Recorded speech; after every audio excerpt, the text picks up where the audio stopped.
예, 사마리아가 아수르에 의해서 멸망한 뒤에 이제 가나안 땅에는 남유다, 유다만 남게 됩니다.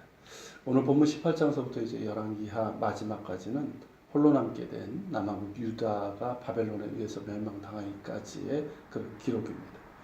자, 그 첫 번째 이야기의 주인공은 히스기야죠. 히스기야는 남왕국 유다에서 가장 선한 왕 중에 하나로 그렇게 이제 평가받는 사람입니다.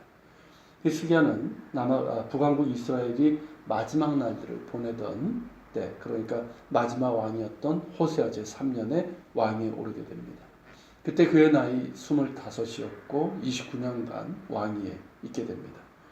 히스기야는 자신의 부왕과 달리 그의 조상 다윗의 모든 행위와 같이 하나님 보시기에 정직하게 행했고, 또 여러 왕들이 제거하지 못한 산당들을 제거하고 주상들을 깨뜨리며 아세라 목상을 찍어내는 이른바 종교개혁을 단행하게 됩니다. 히스기야의 종교개혁의 정점은 모세 때 만들었던 놋뱀을 부숴버린 것입니다. 이 놋뱀에 대해서는 민수기 21장에 나오죠. 이스라엘 자손들이 요단 동편으로 진군할 때 에돔 산지를 가로질러 갈 수 있도록 에돔에게 길을 청했지만 거절을 당하게 되죠. 그럼에도 하나님께서는 그 땅을 에돔에게 주셨으므로 그들과는 싸우지 말라고 하셨습니다. 그래서 이스라엘 자손들은 에돔 선지를 우회하는 길을 갈 수밖에 없었는데, 그 길은 아라바 광야를 쭉 거쳐서 아카바만의 에시온 게베를 거쳐 이 에돔 산지 동편의 사막길로 가는 그런 길입니다. 매우 멀고 고된 길이었죠. 그러니까 이스라엘 백성들은 급기야 하나님과 모세를 향하여 원망을 쏟아내기 시작했습니다. 그 원망은 단순히 길이 멀고 고되다는 것이 아니라, 왜 우리를 어찌해서 애굽에서 인도해서 이렇게 광야에서 죽게 하느냐라고 하면서 하나님의 구원과 지금까지 광야 생활에서 베푸신 그 은혜를 아무것도 아닌 것처럼 만들어 버린 것입니다. 이들은 이제 출애굽 1세대들로 가나안 정탐 후에 하나님을 원망해서 40년을 광야에서 방랑하고 가나안 땅에서 들어가지 못하게 된 그런 자들입니다. 또다시 그런 반역적인 불순종의 원망을 쏟아낸 것이죠. 그로 인해서 하나님께서는 그들을 불뱀으로 심판하셨습니다. 그제서 이스라엘 자손들은 우리가 하나님과 모세에게 원망함으로 범죄했다고 자백을 하고, 모세에게 하나님께 기도하여 이 뱀들이 우리에게서 떠나게 해달라고 간청을 합니다. 하나님께서 그 기도를 들으시죠. 그러면서 그들에게 자비를 베푸셨는데, 그것이 바로 놋으로 불뱀을 만들어서 장대 위에 매달도록 한 것입니다. 그 놋뱀을 보면 살리라는 것이죠. 그렇게 하신 이유는 그들에게 순종을 요구하신 것입니다. 범죄했지만 회개하여 순종한 자들은 살았고, 끝까지 그것을 보지 않고 불순종한 자들은 죽음을 면치 못했습니다. 바로 그 놋뱀이 히스기야 때까지 보존되었을 뿐만 아니라 우상처럼 숭배돼서 그것 앞에서 백성들이 분향하고 있었다는 것입니다. 이것을 보면 당시 이스라엘 백성들이 얼마나 기복적인 우상 숭배에 젖어 있었는지를 알 수가 있습니다. 놋뱀을 섬긴 이유는 딱 하나입니다. 그것이 과거 뱀에게 물린 자들을 살린 능력이 있었으니까 그 능력을 덧입고자 한 것이죠.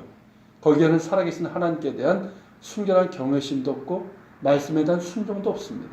오직 자신이나 가족의 병이 낫고 무사하기를 구하는 기복적인 소원밖에 없습니다. 이것을 히스기야는 주저함없이 부숴버렸고, 그것을 누수단이라고 그렇게 칭했습니다.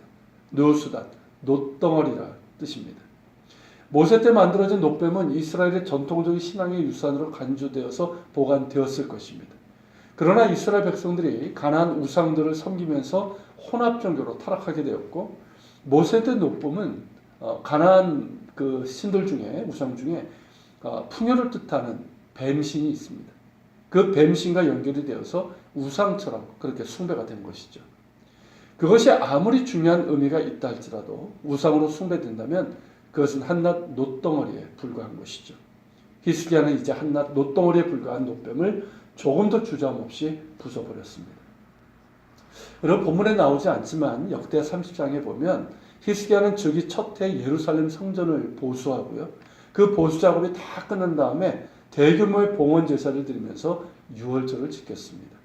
더불어서 히스기야는 하나님을 신뢰했는데 유다 왕 가운데 그러한 자가 이전에도 이후에도 없었다고 할 정도로 하나님을 의지하고 신뢰했습니다. 자, 오늘 본문 6절에 보면 이렇게 나오죠. 그가 여호와께 연합하여라고 했는데, 자, 그가 여호와께 연합하여 누구를 연상하게 합니까? 다윗이죠. 다윗을 가리켜서 하나님의 마음에 합한 자라고 그렇게 했는데, 히스기야 역시 그렇게 하나님과 연합해서 하나님에게서 떠나지 아니하고 하나님께서 모세에게 명령하신 모든 계명을 지켰다는 것입니다. 그러므로 하나님께서 그와 함께 하셨고 그가 어디로 가든 형통했습니다. 히스기야는 고대 근동의 정세가 위태롭고 급변하던 때에 친아수르 정책을 폐해버리고 아수르 왕을 섬기지 않게 됩니다. 또한 블레셋 사람들을 쳐서 그들을 통제하여 둡니다. 이는 다윗 솔로몬 때 이후에 처음입니다. 그러니까 블레셋이 솔로몬 이후에는 이제 다시 독립하게 되거든요. 그러니까 이들을 다시 이제 통제해 두고 그러면서 이를 통해서 친아수르 정권이었던 블레셋을 자신의 통제하에 두면서 블레셋, 페니키아 등과 더불어서 아수르에 대항하는 이른바 반아수르 동맹을 도모하게 됩니다. 자, 이런 히스기야의 종교 정체가 정치는 우리의 가슴을 참 뜨겁게 하는 것이지만 사실 많은 저항과 위험을 감수해야 하는 것이었습니다. 전에 한번 말씀드렸던 것처럼 이 지방의 산당들이 계속 나오죠. 이 산당들은 단순히 거기에서 이스라엘 백성들이 그냥 혼합종교 우상숭배만 했던 것이 아니라 그 지역의 기득권층과 밀접하게 연결되어 있었습니다. 그런 까닭에 역대 왕들이 쉽게 저거하지 못했던 거죠. 저항이 있으니까. 그러나 히스기야는 기득권층의 반발과 반대에도 불구하고 그 산당들과 그 산당들에 있는 우상들을 모두 제거해버렸습니다. 모세 때 노뱀도 마찬가지죠.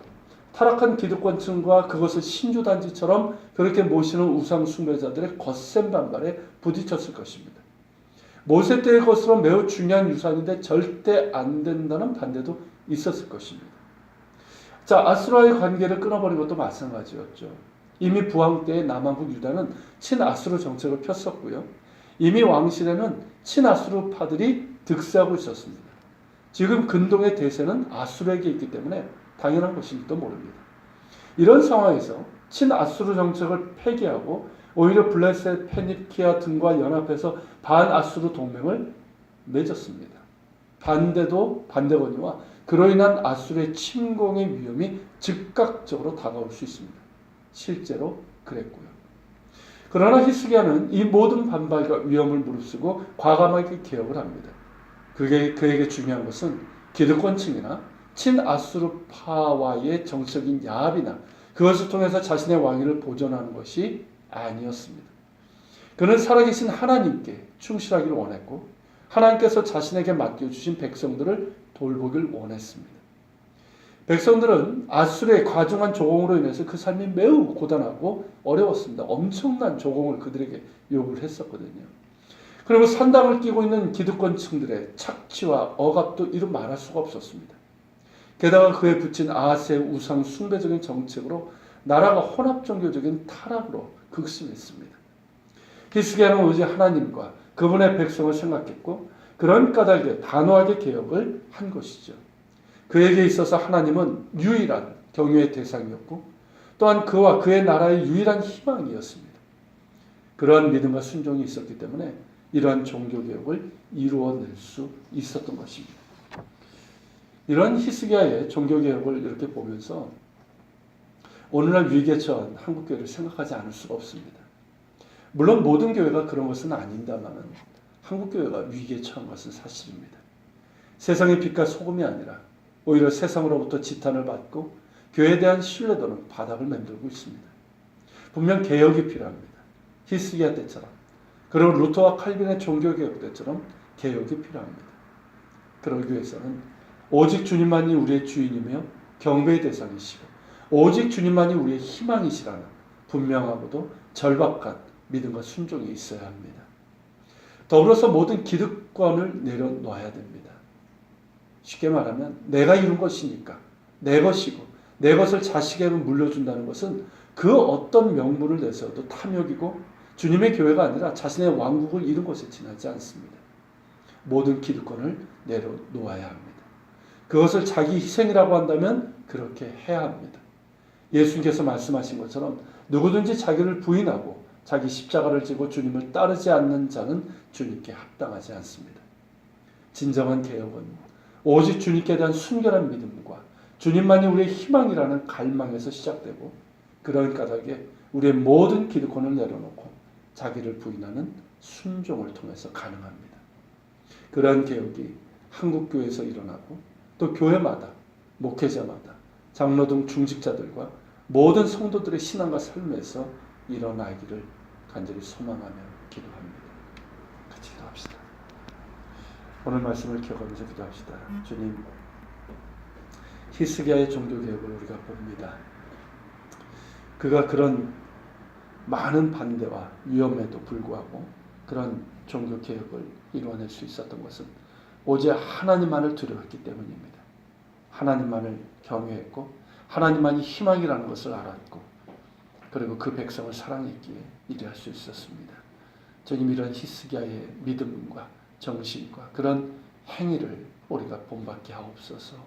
한국교회가 위기에 있습니다. 위에서 기도합니다. 주님, 한국교회를 고쳐주옵소서. 모든 기득권을 내려놓게 하시고 자기를 희생하는 결단들, 또 오직 주님만을 믿고 주님의 말씀에 순종하는 그런 결단과 참된 개혁이 한국교회 가운데, 또 우리 자신 가운데 있게 하여 주시옵소서. 같이 기도하며 나아갑시다.